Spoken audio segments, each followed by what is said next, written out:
This is AP Lit for Thursday, February 10th, and I wanted to share what we did in class. We spent the entire class with an assignment that I'll post.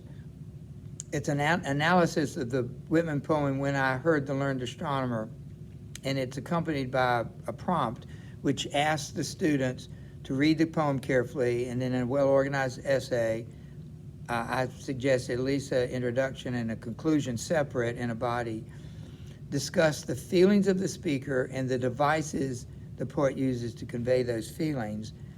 I gave the students 20 minutes to analyze it and write it, and then we discussed it and shared it.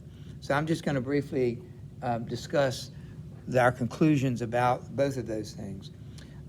First of all, don't forget to ask the particular question. It's not, you're not asked any questions here. You have to know what to ask the poem. Make sure you know who the speaker is and what the context and the occasion of the poem is. And we concluded, it's pretty clear, that the speaker could be Whitman, but it's definitely a student. He's attending a astronomy lecture, and the first 4 lines of the poem share that. And then there's a shift in the poem. And it says in the 5th line, he becomes unaccountably sick and tired, and he gets up and he leaves. And then the last 4 lines are about leaving, going outside, and there's a different feel to it. There's a different feeling. So what are the feelings in the poem? Well, the feelings of the first part of the poem are boredom and tedium.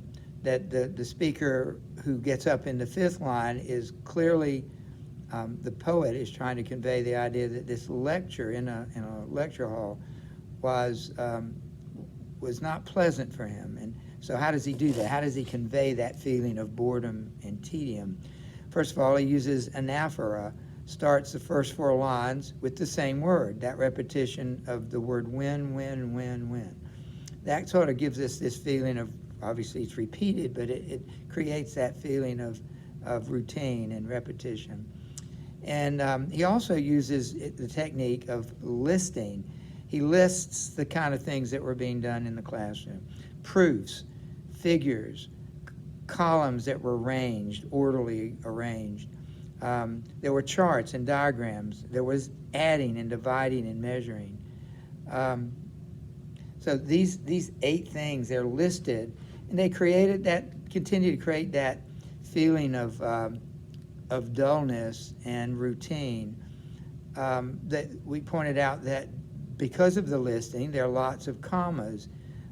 These commas tend to break the rhythm up into kind of a choppy sound to it, and also slows it down. So when you say words like the proof, the figures, you stop between every comma as you pause, were arranged in columns. And also the sound of the words were chosen, it seems to us, because of their hardness or their roughness. For instance, charts, diagrams, followed by commas, add, divide. You see the D's and the B's and the G's and the R's. They give it a little harsher sound, which, again, it slows the rhythm down, which is what he's feeling. He's feeling like this is slow and boring.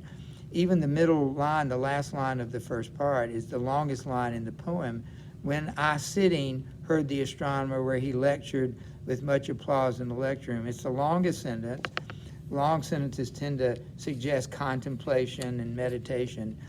And so that gives you this idea that this is going on. The sentence goes on and on and on, and he is feeling that the lecture, the experience, is going on and on and on. So these are some of the techniques he uses to convey the feelings of the speaker, which are, as we said, dullness, boredom, tedium. The shift comes when he literally talks about being tired and sick, and he leaves. But he also accompanies the action of leaving with a different approach, so that you might feel the relief and the pleasantness of being outside the classroom instead of inside. It should be noted that at one point the audience applauds applauds the speaker. So this guy is, it's also a nonconformist. Doesn't say a lot of people got up and left. It says he got up because he was all by himself when he was outside. So he's not expressing the feelings that everybody else in the lecture hall is. But when he gets out there, the entire tone of the poem changes. The lines become shorter, and the choice of diction and words are more pleasant. A lot of vowels as opposed to hard consonants. Even rising and gliding rhymes. You hear the assonants, the I sound, the I sound, and rising, gliding, I, myself. You hear that I sound. And then the next line, mystical, moist, night, air. Vowels tend to be softer and more pleasant sounding than the consonants. Although he does use consonants in that same line, but it's a different sound of consonants. It's mystical. You hear the T, moist, night, time. It's not as harsh or rough. Also, the sound of the poem, the words chosen, perfect silence, those vowels are softer, as well as the rhythm is smoother with fewer interruptions, with commas. You can read the line moves quicker.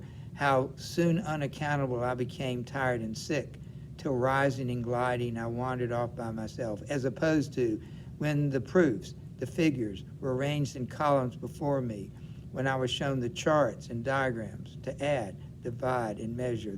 The line is purposely harder to read, slower to read, to imitate the feeling of repetition and dullness that he felt.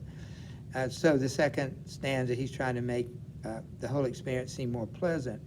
Even the idea of sitting in the line 4, he's sitting inside in the lecture, but he's rising and gliding and wandering. He's moving. Movement tends to have a little more pleasant feel to it than the confinement of sitting inside as opposed to rising, gliding outside. And so what is the meaning of this? What's the whole point? The prompt doesn't ask you that, but that should be always something that you address.